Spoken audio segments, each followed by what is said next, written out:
bà bong ôn mình đọ hôn san hôn mà này trình pi ẩm nai tí nè bong ôn nâng lếp năm pul san thì phiệp ở bà cầm cua sa hôn chịu bắn tọt tiệt nợពេលនេះថៃទម្លាក់គ្រាប់បែកសម្រាប់បងប្អូនធ្វើបាបបងប្អូនពលរដ្ឋភៀសសឹកយ៉ាងតិច50,000នាក់ទៅហើយប៉ុន្តែក្រុមគ្រួសារហ៊ុនអត់ឲ្យខ្វល់ទេ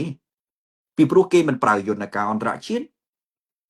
គេមិនពង្រឹងកម្លាំងកងទ័ពហើយមួយវិញទៀតគេអត់មានធ្វើអ្វីទាំងអស់ក្រៅតែពីដេកមើលគ្រាប់បែករបស់ថៃទម្លាក់លើក្បាលប្រជាពលរដ្ឋខ្មែរតែប៉ុណ្ណោះ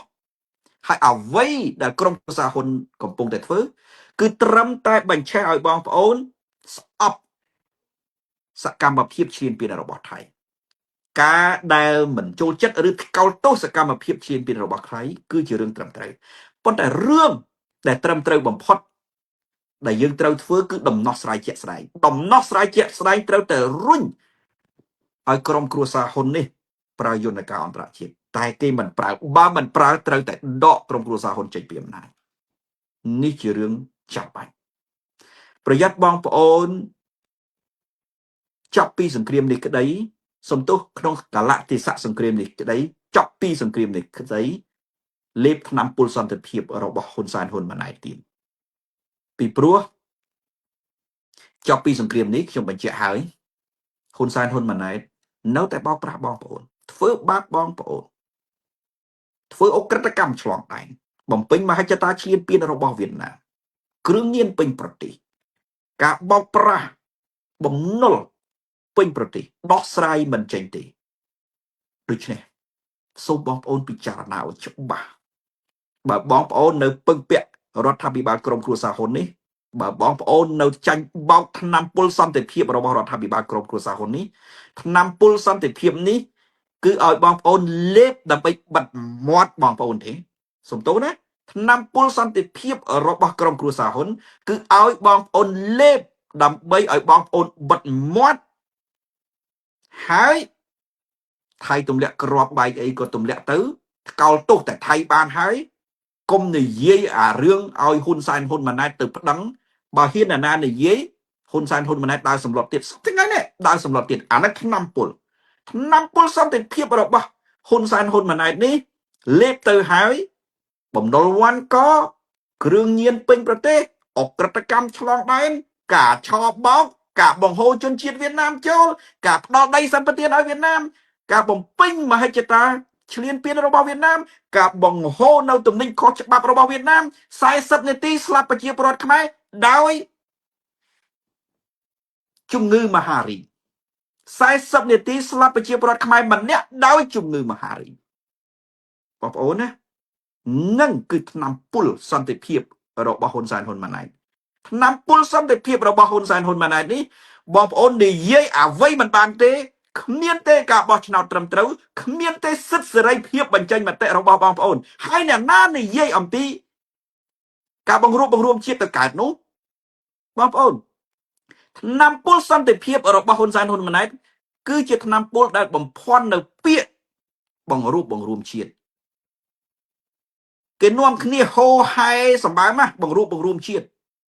ប៉ុន្តែពីម្សិលមិញទៅតែកាត់ទោសឲ្យសកម្មជនគណៈបកកម្លាំងជាតិម្នាក់ប្រជាពលរដ្ឋដែលជាជាងកាត់សក់ម្នាក់ហើយនឹងប្រធានគណៈបកមួយថ្មីថ្មោងនៅប្រទេសកម្ពុជាដែលជាប់គុកដោយសារតែការបញ្ចេញមតិហើយតាមរយៈមេធាវីលោកសុកសំអឿនមានប្រសាសន៍ថាការដែលជាការអត្ថាធិប្បាយរបស់ប្រធានបកនោះគ្រាន់តែជាការរាយការណ៍ពីសមរភូមិប្រយុទ្ធតែប៉ុណ្ណោះមិនមែនជាការញុះញង់ទេប៉ុន្តែគេដាក់គុក2ឆ្នាំតើបង្រួបបង្រួមជាតិដោយវិធីណាគេនិយាយអ្វីមិនបានផងនោះគេនិយាយថាថៃមកទម្លាក់គ្រាប់បែកនៅប្រទេសកម្ពុជាទម្លាក់ដល់ទីនេះដល់ទីនោះក៏អត់បានដែរឥឡូវហ្នឹងថៃទម្លាក់គ្រាប់បែកហើយគ្រាន់តែសុំឲ្យហ៊ុនសែនហ៊ុនម៉ាណែតប្តឹងថ្នាំពុលសន្តិភាពរបស់ហ៊ុនសែនហ៊ុនម៉ាណែតទៅបំបត្តិមាត់បាទដូច្នេះបងប្អូនណាប្រយ័ត្នឲ្យមែនទេណាគ្មាននរណាបង្រួបបង្រួមជាតិដោយធ្វើបាបអ្នកដទៃនោះទេគ្មានទេបងប្អូន រដ្ឋាភិបាលក្រមគ្រួសារហ៊ុននេះណាបោកបងប្អូនម្ដងហើយម្ដងទៀតជាពិសេសខ្ញុំសួរបងប្អូនមួយចំនួនដែលនិយាយថាកលៈទេសៈនេះ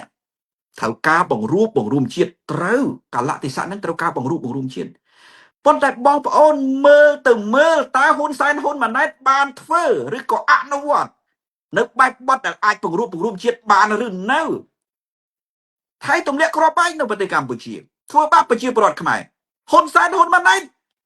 នៅតែមិនបណ្ដាក់ដៃឡើយក្នុងការចាប់សកម្មជនចាប់អ្នកនយោបាយដាក់គុកកាត់ទោសអ្នកនយោបាយតើបង្រួបបង្រួមជាតិជាមួយនរណាអ្វីដែលហ៊ុនសែនហ៊ុនម៉ាណែតធ្វើជាការបង្រួបបង្រួមជាតិទេហើយនៅពេលដែលបងប្អូននិយាយពាក្យបង្រួបបង្រួមជាតិដោយមិនចង្អុលឲ្យហ៊ុនសែននិងហ៊ុនម៉ាណែតនេះចេះនិយាយជាមួយបកផ្សេងទៀតឲ្យហ៊ុនសែននិងហ៊ុនម៉ាណែតនេះដោះលែងអ្នកទោសមនសិការអ្នកទោសនយោបាយតើបង្រួបបង្រួមជាតិដោយវិធីណាបងប្អូននយោបាយបង្រួបបង្រួមនឹងផ្សះផ្សាជាតិគឺកិច្ចព្រមព្រៀងសន្តិភាពទីក្រុងប៉ារីសហើយបងប្អូនទៅមើលការអនុវត្តកិច្ចព្រមព្រៀងសន្តិភាពទីក្រុងប៉ារីសមើលអានោះហើយជានយោបាយបង្រួបបង្រួមជាតិដើម្បីដល់ការបោះឆ្នោតឆ្នាំ1993មុននឹងអ៊ុនតាក់គេមកគ្រប់គ្រងគេដោះលែងអ្នកទោសនយោបាយដោះលែងអ្នកទោសមនសិការអីទាំងអស់ប្រជាពលរដ្ឋគេអត់ប្រកាន់ទេគេដោះលែងទាំងអស់រួចទៅរៀបចំការបោះឆ្នោតអាហ្នឹងបានបង្រួបបង្រួមជាតិចុះឥឡូវហ៊ុនសែនហ៊ុនម៉ាណែតថៃកំពុងតែទម្លាក់គ្រាប់បែកនៅប្រទេសកម្ពុជាប៉ុន្តែហ៊ុនសែនហ៊ុនម៉ាណែតនៅតែបន្តចាប់សកម្មជនចាប់អ្នកនយោបាយដាក់គុកហើយសពថ្ងៃណារដ្ឋអំណាចរបស់ហ៊ុនសែនហ៊ុនម៉ាណែតណាពួករាជការដែលបំរើហ៊ុនសែនហ៊ុនម៉ាណែតណាសុំទោសមិនមែនរាជការទាំងអស់ទេមួយចំនួនទេដែលដាច់ក្តាល់ដាច់កតុយជាមួយហ៊ុនសែនហ៊ុនម៉ាណែតនោះទៅសម្លុតប្រជាពលរដ្ឋមិនឲ្យនិយាយអំពីស្ថានភាពដែលថៃវាយចូលកម្ពុជាទៀតអ្នកណាហ៊ាននិយាយក៏ចាប់ដាក់គុកទៀតឥឡូវហ្នឹងសួរថាស្ថានភាពបែបហ្នឹងតើបង្រួបបង្រួមជាតិយ៉ាងម៉េចទេដូច្នេះកុំចាញ់បោកថ្នាំពុលបង្រួបបង្រួមជាតិរបស់ហ៊ុនសែនហ៊ុនម៉ាណែតថ្នាំពុលផ្សះផ្សាជាតិរបស់ហ៊ុនសែនហ៊ុនម៉ាណែតថ្នាំពុលសន្តិភាពរបស់ហ៊ុនសែនហ៊ុនម៉ាណែតណាបើបងប្អូនចាញ់បោករបៀបហ្នឹងគឺរលាយប្រទេសហើយពួកនេះសូត្រឲ្យតែល្អមើលទេ